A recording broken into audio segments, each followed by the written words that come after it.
चाहे कितनी भी मुश्किल स्थिति क्यों ना हो, अगर इच्छा शक्ति या जुनून मजबूत है तो आसमान को भी छुआ जा सकता है। जालना जिले के एक युवक ने ऐसा किया है जो आपकी जिंदगी में भूचाल ला सकता है। 7वीं तक पढ़ाई करने वाले युवक ने अपने हालातों को खुद बदला है। युवक का नाम गंगाधर कुवारे है और वह जालना जिले के चितली पुतली गांव के प्रगतिशील किसान है। गंगाधर का परिवार बहुत ही गरीब जीवन व्यतीत कर रहा था। पूरा परिवार रोजी रोटी के लिए भटक कर मुंबई शहर गया। वहाँ गंगाधर के साथ माता पिता ने भी झाड़ू पोछा और रसोई घर में खाना बनाने का काम किया, जिससे उनकी रोजी रोटी चलने लगी। तभी गंगाधर ने गांव की खेती में प्रयोग करने का फैसला किया और गंगाधर गांव आ जाते हैं और 2017 में वह लातूर की एक नर्सरी से चंदन के 300 पौधे लेकर आए।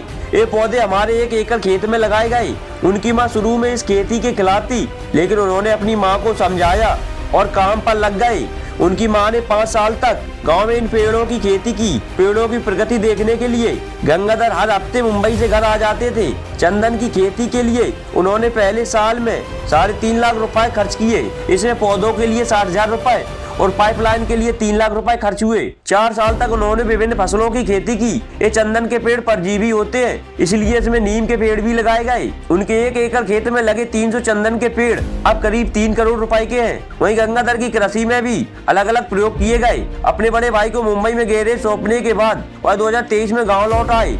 अब वे पूरे समय खेती करते हैं। उनकी पत्नी जो मुंबई की मूल निवासी है, वह भी इस काम में उनकी पूरी मदद करती है। अब उनके खेतों में चंदन के साथ कपास, चना और प्याज की फसल भी होती है। तो दोस्तों, गंगाधर की मेहनत से आपको सीखना चाहिए। उन्होंने कठिन समय में भी हार नहीं मानी, इसलिए कहते हैं रिस्क जरूरी है। दोस्तों, अगर आपको वीडियो अच्छी लगी हो तो लाइक जरूर कर दीजिएगा।